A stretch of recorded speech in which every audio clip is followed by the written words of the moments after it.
Hi friends, എല്ലാവർക്കും എൻ്റെ YouTube ചാനലിലേക്ക് സ്വാഗതം. നിങ്ങൾ ആദ്യമായിട്ടാണ് എൻ്റെ ചാനൽ കാണുന്നതെങ്കിൽ ഒന്ന് സബ്സ്ക്രൈബ് ചെയ്ത് സപ്പോർട്ട് ചെയ്യണേ. അപ്പോൾ കോഴിയെ വളർത്തി പരിചയമില്ലാത്തവരാണ് നിങ്ങളെങ്കിൽ, അതല്ല കോഴിയെ വളർത്താൻ ആഗ്രഹിക്കുന്നവരാണ് എങ്കിൽ എൻ്റെ ഈ വീഡിയോ ഒന്ന് കേട്ടു നോക്കിയിട്ട് നിങ്ങൾക്ക് ചെയ്യാം. എനിക്കറിയാവുന്ന കുറച്ച് കാര്യങ്ങളാണ് ഞാൻ ഈ വീഡിയോയിലൂടെ നിങ്ങൾക്ക് പറഞ്ഞു തരുന്നത്. ആദ്യമായിട്ടാണ് നിങ്ങൾ കോഴിയെ വളർത്തുന്നതെങ്കിൽ കുറച്ച് കാര്യങ്ങൾ തീർച്ചയായും നിങ്ങൾ ശ്രദ്ധിച്ചിരിക്കണം. അതായത് പക്ഷിയെയും മൃഗങ്ങളെയും ഒക്കെ ഇഷ്ടമുള്ളവർ മാത്രമേ ഈ ഒരു കൃഷി തിരഞ്ഞെടുക്കാവൂ. ഇത് ഒരിക്കലും ഒരു വൈറ്റ് കോളർ ജോബ് അല്ല എന്ന് തന്നെ മനസ്സിലാക്കി വേണം ഈ ജോലി ചെയ്യാൻ. ആത്മാർത്ഥമായി പ്രയത്നിച്ചാൽ മാത്രമേ നമുക്കിതിൽ നിന്നും ഒരു വരുമാനവും ഉണ്ടാക്കാൻ പറ്റൂ. അല്ലാതെ മറ്റൊരു ജോലിയെപ്പോലെ തന്നെ ഇതിനെയും നമ്മൾ കുറച്ചൊക്കെ ഇതിനെക്കുറിച്ചും അറിഞ്ഞിരിക്കുകയും വേണം. കോഴിയെക്കുറിച്ച് ഒന്നും അറിയാത്തവർ പെട്ടെന്ന് തന്നെ ഇതിലേക്ക് ഇറങ്ങുമ്പോൾ കുറച്ച് ശ്രദ്ധിക്കണം, അല്ലെങ്കിൽ അവർക്ക് കുറച്ച് നഷ്ടങ്ങളൊക്കെ വരാം. അതുകൊണ്ടാണ് തന്നെ വലിയ ഒരു മുതൽ മുടക്കൽ ചെയ്യാതെ വളരെ കുറഞ്ഞ തോതിൽ വേണം കുറച്ച് കോഴിയെ വാങ്ങിച്ച് വളർത്തി നോക്കി വേണം ഇതിനെ വളർത്താൻ പറ്റും, ഇത് മുന്നോട്ട് കൊണ്ടുപോകാൻ നമുക്ക് പറ്റും എന്ന് മനസ്സിലാക്കിയാൽ മാത്രമേ പിന്നെ മുന്നോട്ട് പോവാവൂ. അല്ലാതെ ആദ്യമേ പോയി ചെന്ന് 100ഉം 1000ഉം കോഴിയൊക്കെ വാങ്ങി വളർത്തിയാൽ ചിലപ്പോൾ നമുക്ക് വലിയ നഷ്ടങ്ങളൊക്കെ വരാം. അതുപോലെ തന്നെ ഇതിൻ്റെ വേസ്റ്റ് മാനേജ് ചെയ്യാനും അത് നമ്മൾ ആദ്യമേ തന്നെ ശ്രദ്ധിക്കണം. കേജ് സിസ്റ്റത്തിലായാലും ലിറ്റർ സിസ്റ്റത്തിലായാലും കോഴിക്കാഷ്ടം കൂടിക്കിടർന്നാൽ അതിൽ നിന്ന് ദുർഗന്ധം വരും. അതുകൊണ്ട് തന്നെ അത് എപ്പോഴും നമ്മൾ വൃത്തിയായി വയ്ക്കണം.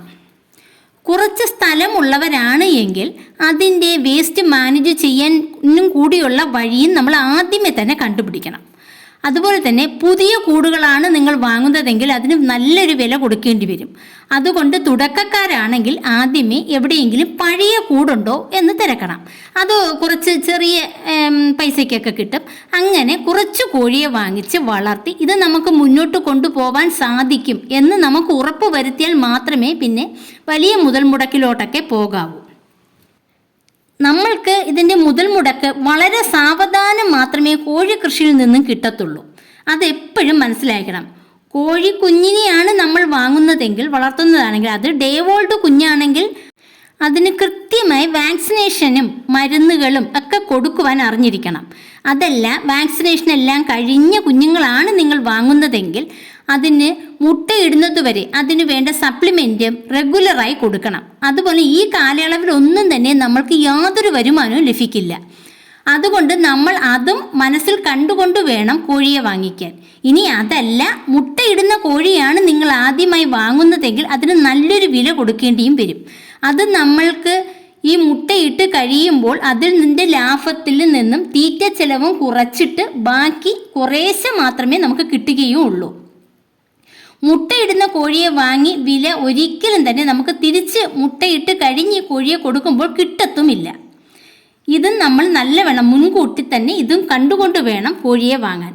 അതുകൊണ്ട് തന്നെ കോഴിയെ ഒരു സ്റ്റെപ്പ് വാങ്ങി അത് മുട്ടയിട്ട് പകുതിയാകുമ്പോൾ തന്നെ നമ്മൾ അടുത്ത കുട്ടികളെ ഇറക്കണം. അങ്ങനെയാണെങ്കിൽ നമുക്ക് ഈ ഇവയുടെ ലാഭത്തിൽ നിന്നും തന്നെ മറ്റവയ്ക്കുള്ള തീറ്റ ചെലവും കൂടി കണ്ടുപിടിക്കാൻ പറ്റും. അങ്ങനെ ഒരു നീണ്ട കാലയളവിലൂടെ മാത്രമേ നമുക്ക് മൂലധനം തിരിച്ചു കിട്ടത്തുള്ളൂ. അതെല്ലാം നമ്മളിത് മനസ്സിലാക്കണം. എല്ലാ കോഴിയെയും തീറ്റ കൊടുക്കുമ്പോൾ തന്നെ എന്നും ഒന്ന് ശ്രദ്ധിക്കുകയും വേണം. അതുപോലെ അവർക്ക് എന്തെങ്കിലും പ്രശ്നമുണ്ടെങ്കിൽ തുടക്കത്തിലെ തന്നെ നമുക്കത് കണ്ടുപിടിക്കാൻ സാധിക്കും. അപ്പോൾ തന്നെ അതിനെ കൂട്ടത്തിൽ നിന്ന് മാറ്റിക്കുകയും വേണം. അത് പ്രത്യേകം ശ്രദ്ധിക്കണം. അതിന് വേണ്ട മരുന്നും ഉടൻ തന്നെ കൊടുക്കണം. 1-2 ദിവസം നമ്മൾ മരുന്ന് കൊടുത്തിട്ട് അതിന് ഒരു മാറ്റവും കാണുന്നില്ല എങ്കിൽ ഉടൻ തന്നെ നമ്മൾ അടുത്തുള്ളൊരു മൃഗാശുപത്രിയിൽ ഡോക്ടറുടെ ഉപദേശം തേടണം.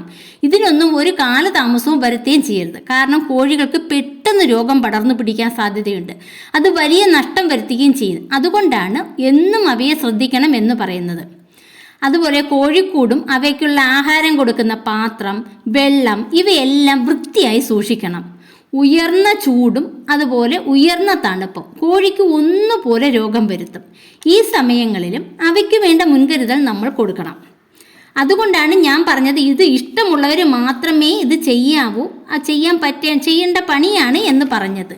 ആദ്യമായാണ് നിങ്ങൾ ഈ ചെയ്യുന്നതെങ്കിൽ നമ്മൾക്ക് പാടായൊക്കെ തോന്നും. അവയെ വളർത്തി ശീലമാകുമ്പോൾ ഇവയെല്ലാം ഈസിയായി തോന്നാം. കോഴിയെ വളർത്താൻ ആഗ്രഹിക്കുന്ന തുടക്കക്കാരെ ഞാൻ നിരുത്സാഹപ്പെടുത്തിയതല്ല. ഇത് വെറും ഈസി പണിയാണെന്നും പറഞ്ഞ് വരുന്നവരോട് ഞാൻ പറഞ്ഞതാണ്. ഇത് വലിയ നഷ്ടം വരുത്താം, അതുകൊണ്ട് പറഞ്ഞതാ. അതുപോലെ കോഴി മുട്ടയിടാൻ തുടങ്ങുമ്പോൾ തന്നെ അത് വിൽക്കുവാനുമുള്ള വഴിയും നമ്മൾ കണ്ടുപിടിക്കണം.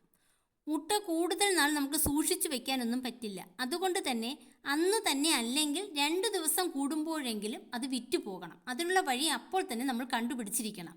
കുറച്ചേ ഉള്ളൂവെങ്കിൽ അടുത്തുള്ള വീടുകളിലൊക്കെ കൊടുക്കണം. വീടുകളിലൊക്കെ പറയണം നാടൻ മുട്ട ഇവിടെ ഉണ്ട്, കൊടുക്കാനുണ്ടെന്ന് പറയുമ്പോൾ വീടുകളിൽ നിന്ന് വന്ന ആൾക്കാർ വാങ്ങിച്ച് പിന്നെ അവർ പറഞ്ഞ് ആൾക്കാർ വന്നുകൊള്ളും. വീടുകളിൽ കൊടുക്കുമ്പോൾ നമുക്ക് നല്ല നാടൻ മുട്ടയ്ക്ക് നല്ല വില കിട്ടുകയും ചെയ്യും. അത് കൂടുതലുണ്ടെങ്കിൽ ചുറ്റുവട്ടത്തുള്ള കടകളിൽ നേരത്തെ തന്നെ സംസാരിച്ച് വില ഉറപ്പ് വരുത്തിയിരിക്കണം. അല്ലാതെ നമ്മൾ മുട്ട കൊണ്ട് കൊടുക്കുകയാണെങ്കിൽ അവർ വലിയ വിലയൊന്നും തരത്തുമില്ല. വളരെ കുറച്ച് വിലയ്ക്ക് നമുക്ക് അവ കൊടുത്ത് തീർക്കേണ്ടിയും വരും. അവയൊക്കെ നമുക്ക് നഷ്ടം വരുത്തും. അതുകൊണ്ട് ഇവയെല്ലാം നമ്മൾ ആദ്യമേ കണ്ട് ഉറപ്പ് വരുത്തിയിട്ട് വേണം ഇവയെല്ലാം ചെയ്യുവാൻ. ഇതെല്ലാമാണ് എനിക്ക് നിങ്ങളോട് പറയാനുള്ളത്.